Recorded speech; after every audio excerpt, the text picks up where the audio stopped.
देशमुख हत्या प्रकरणातील एसआयटीच्या टीममधून तिघांना काढलंय। एपीआय महेश विघ्ने एसआयटी पथकात रुजू होण्याआधीच त्यांची हकालपट्टी करण्यात आली। हवालदार मनोज वाघ यांनाही एसआयटीतून बाजूला केलं।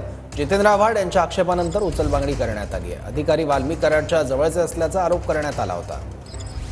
याबद्दल आणखी माहिती घेऊयात। आपले प्रतिनिधी कृष्णा सोनारवाडकर आता आपल्या सोबत आहेत। कृष्णा, काय सांगशील या कारवाईबद्दल?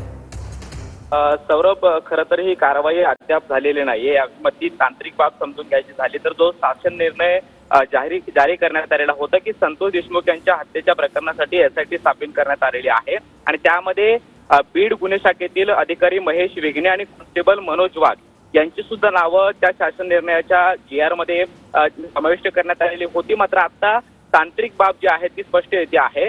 एसआयटी मधल्या वरिष्ठ सूत्रांनी दिलेल्या माहितीनुसार आणि बीड पोलिसांच्या म्हणण्यानुसार हे दोन्ही अधिकारी बीड पोलीस दलात कार्यरत आहेत, मात्र त्यांना कार्यमुक्त करण्यात आलेलं नाहीये। जेव्हा एखादी एसआयटी बनली जाते आणि त्यामध्ये एसआयटी मध्ये समाविष्ट होण्यासाठी ते जिथे आधीपासून कार्यरत आहेत तिथून त्यांना कार्यमुक्त करावं लागतं, मात्र ही प्रक्रिया अद्याप पूर्ण झालेली नाहीये। त्यामुळे महेश विघ्ने आणि मनोज वाघ या दोघांनाही बीड पोलिसांनी कार्यमुक्त न केल्यामुळे त्यांनी एसआयटी जॉईनच केलेली नव्हती आणि म्हणून पहिल्या दिवसापासून एसआयटीच्या तपासामध्ये हे दोन्ही अधिकारी कुठेच नाहीयेत असं एसआयटी कडून सुद्धा सांगण्यात येते। त्याचबरोबर बीड पोलिसांकडून सुद्धा आता स्पष्ट करण्यात आलेलं आहे।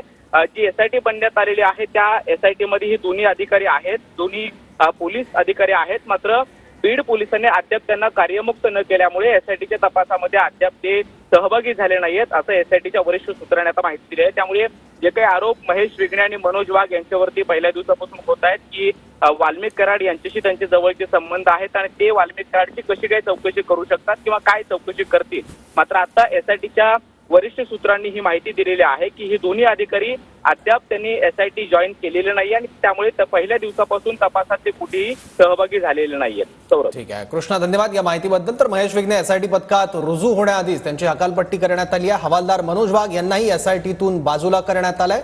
जितेंद्र आव्हाड यांनी काही आक्षेप घेतले होते, या आक्षेपानंतर उचलबांगडी करण्यात आलेली आहे।